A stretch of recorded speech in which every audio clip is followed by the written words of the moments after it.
Quality Radio. Hello there and welcome to this brand new edition of 5RoundMMA, the final one in 2015. My name is Alex Ramirez, alongside my co-host Guillermo Cita. Today was the final show, and Albertina's not here. Final show of 2015. We're going to have a year in review, try our picks for Fighter of the Year and Fight of the Year. Before we get started, I want to thank our fine line of sponsors for awesome years with Rock and Green eco-friendly cleaning products, 5 Rounds clothing line, and of course the RMA Foundation, Redemption Martial Arts. Guillermo Cita, how are you? How's Christmas? It was good. Very fun, festive. Had family over. Yeah, little ones, right? Yeah, so late night for me. Yeah. Early morning the next morning as well. So, but it was well worth it just to see how happy they are. Awesome. So I think MMA fans may have, depending on your view, may have gotten an early Christmas present from the UFC because it was announced. Let's start with round number one. Announced on Thursday, Christmas Eve, that the return of the Spider Anderson Silva in February of 2016 against Michael Bisping. So when you first heard this reaction, what was your first reaction to this news? What are they doing with Gegard Mousasi? That was my first initial. I was like, wow, he got the raw end of the deal. But I was actually kind of excited. I mean, I was happy with the Gegard Mousasi against Michael Bisping fight, but I think now there's more how do I say hype. There's more beef between Anderson Silva and Michael Bisping, so I'm excited to see the smack talk behind this bout. Yeah, so this bout's going to take place in February, I believe 27th at O2 Arena in London. Again, it was announced that Michael Bisping would take on Gegard Mousasi several weeks ago. That sold out the O2 Arena I think a couple hours or something like that. And this actually fight will take place on the UFC Fight Pass. And this is announced on Thursday that no, scratch that. Anderson Silva's coming back. It's crazy to face Michael Bisping. So when I first I was like, okay, that's kind of weird. I mean, I think it's good news for London and it's good news for Michael Bisping, but like I said, I think hardcore fight fans would have much rather seen Mousasi versus Silva, right? The thing though is that if you look at Mousasi's record, 6-4 in the UFC, other than outside the UFC, he has a really, really good record. So I think it's unfair for Gegard Mousasi because even he had to address out saying, hey guys, I'm not hurt or anything like that. I was just pushed to the side. Yeah. But I think the better matchup is Anderson Silva versus Michael Bisping, not really Gegard Mousasi. Really? So. I mean, if you look at Bisping's been alternating wins and losses. He's on a 2-fight win streak now, but before that, he was alternating wins and losses for this past 10 bouts. Mousasi's, like you say, he's only, I think, 3-4 in the UFC. And he just lost to Uriah Hall, so don't forget that. He has lost to Machida, lost to Jacare. So since he entered the UFC, he's been fighting nothing but beasts. Remember, his first bout was supposed to be against Alexander Gustafsson, but Gustafsson got hurt. So the UFC's been throwing him in deep waters no matter what because they know he's a world-class fighter. Yeah. He can handle it, but I'm like, Michael Bisping versus Anderson Silva. Okay, yeah, maybe now Anderson Silva, pushing 40, a year off, suspended, coming off a broken leg. Yeah, I can kind of believe that fight, but it happened 6 years ago. Obviously, no, Bisping would get murdered, but. I mean, as far as a hype machine, if Bisping's going to go the McGregor bout and try and sell it and talk smack, I mean, I think the weigh-in should be pretty fun because maybe Anderson Silva wear the mask again or and then Michael Bisping had personal stuff to say about Anderson Silva about taking HGH and all this, that he never wants to fight him because he used HGH and testosterone. So I think that the rivalry is there, and I think Anderson Silva is going to have a response to that. Yeah, I think it's going to be manifested by Bisping. Because, I mean, this is not natural rivalry. I mean, as far as the fight-wise, the matchup, I mean, I really don't see Michael Bisping doing anything much to counter Anderson Silva. Well, the thing is, Anderson Silva is human now. So he had 2 losses to Chris Weidman. He beat Nick Diaz, but Nick Diaz's matchup, it was no contest because of the whole drugs after. But so I think if you really think about it, in the middleweight division, we talked about it last week, how it's so stacked, but I think it's very top heavy. Yeah. It's very top heavy, so the guys in the bottom, Gegard Mousasi, I hate to say it to you, dude. He does not have the name as a Michael Bisping. So the name of Michael Bisping, because he's the gatekeeper of the bottom of the middleweight division. Okay, we put it that way. I like it. So again, if Anderson Silva wins that matchup, I think Anderson Silva has another title run if he wins against Michael Bisping. And if he loses, just retire. Right? Well. Also, as of right now, this bout is going to take place on the UFC Fight Pass exclusively. Is this a trend you see in 2016?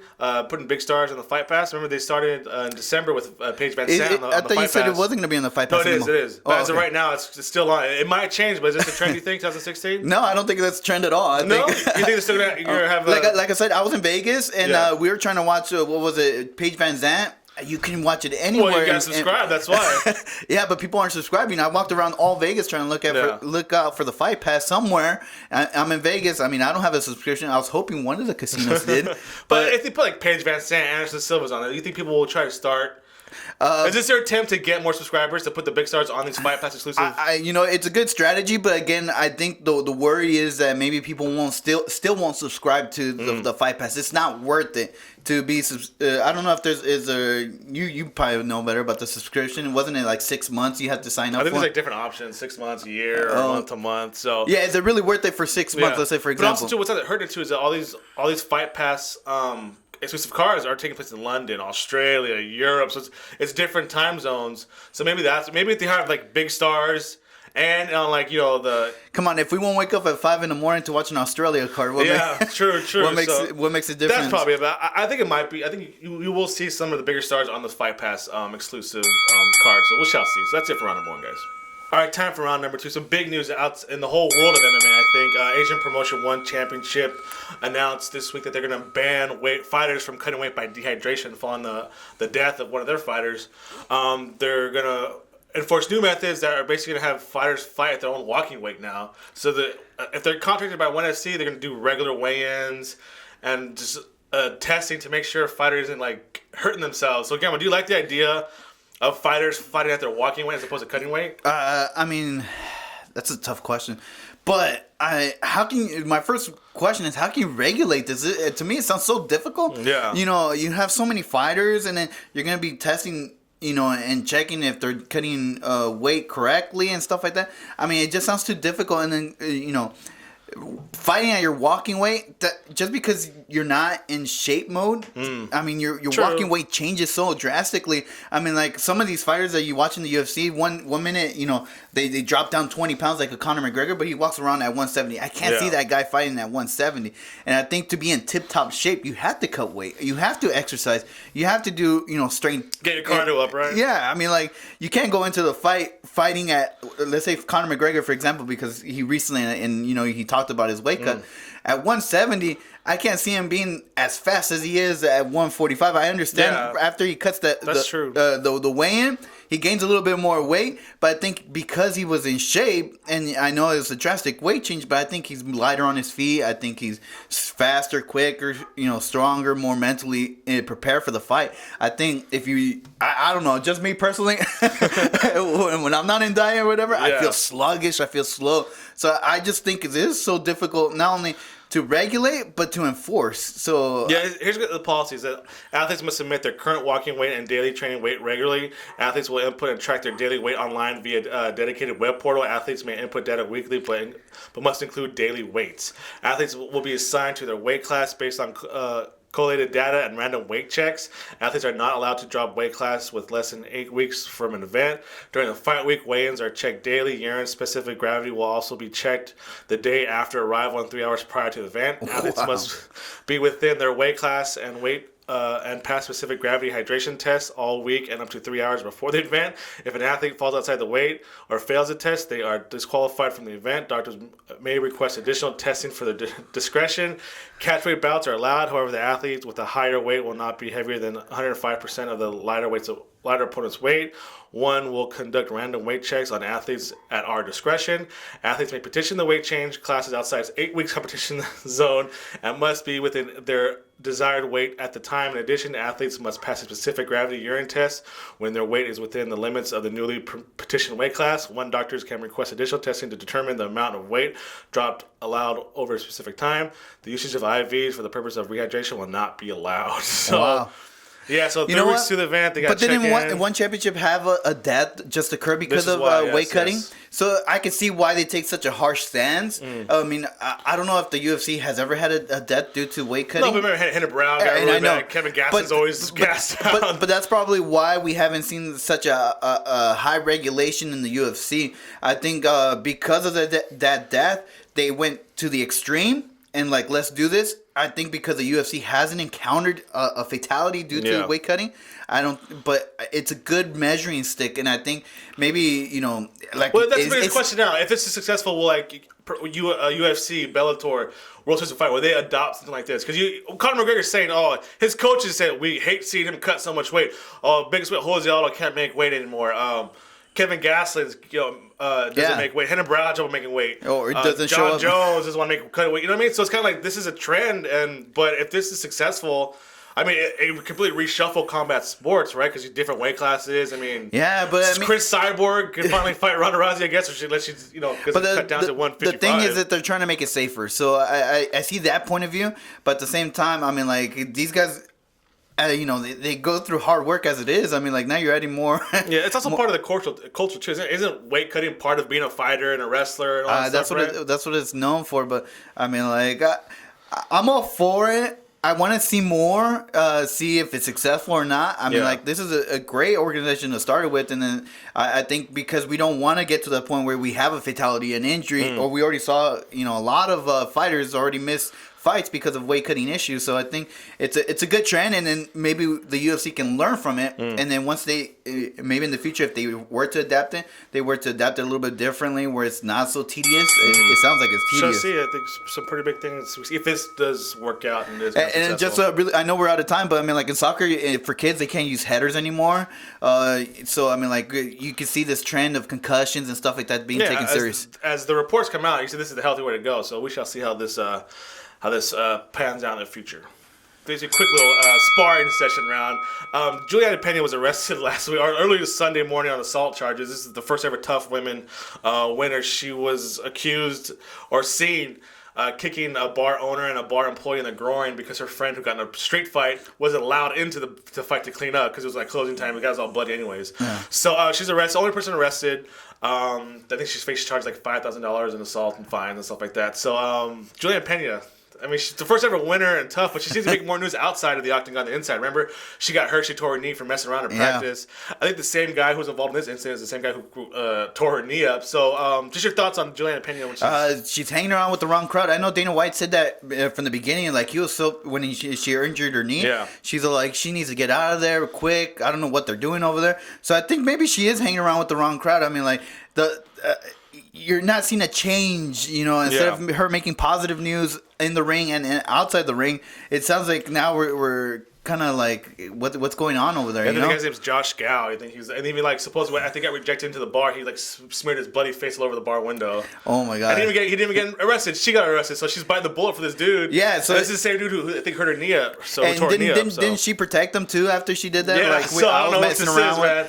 Gotta get rid of the wrong guy. Juliana gets to just focus on training and stuff like that. But it's kind of sucks. It's unfortunate that when she's making news outside the octagon rather than inside. But I think hopefully she can bounce back from this.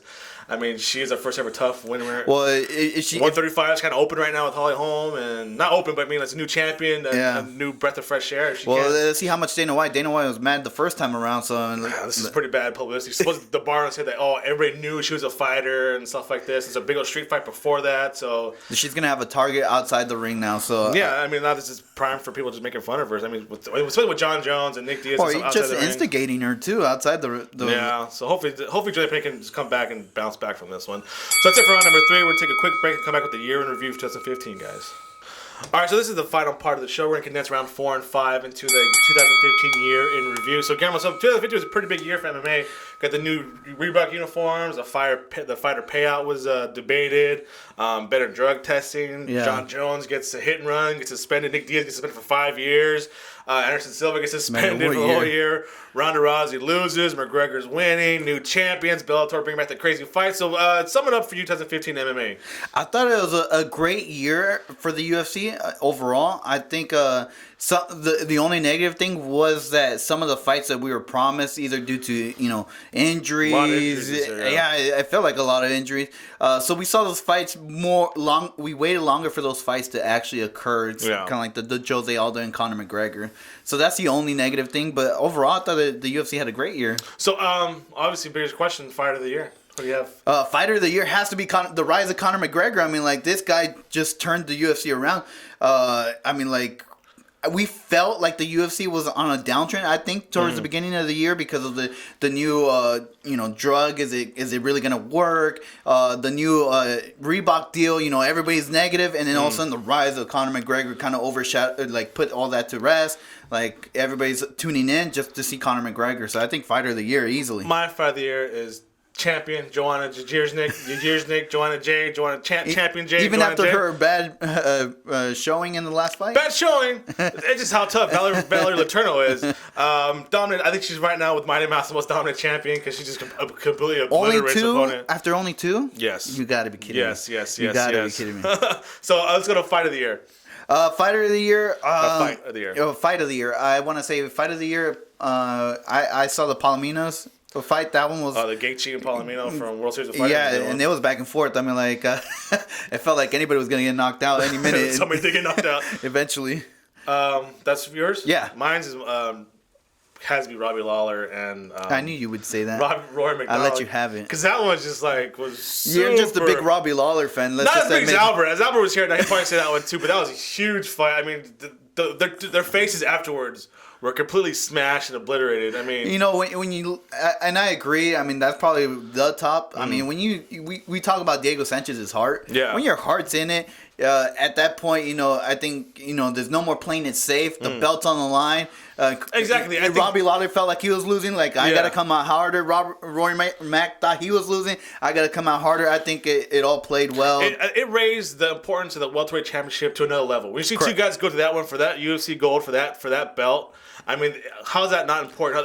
The other guys in the welterweight division say, I got to bring it now. And it's funny when you talk about like the week before that we were talking about Cowboy Cerrone maybe not being championship material because he doesn't know what he wants. When you see guys out there like, hey, you know what? I'm gonna get it at no matter what the cost is. Yeah. I mean, everybody wishes for fights like that all the time. And the first fight of 2016 for the UFC is going to be a welterweight bout between Robbie Lawler and Carlos Condit, which should be just another bloody war too, I think, right? Yeah, and I'm a big Carlos Condit fan, so that should be interesting and exciting. I mean, the new uniform is a huge change of policy for MMA. I mean, for the good, for the better. I think it's all long term. We have to see if this Reebok deal pans out. The new the pay system pans out. But I think even like for us as a show, we grew pretty much, right? I think. Yeah.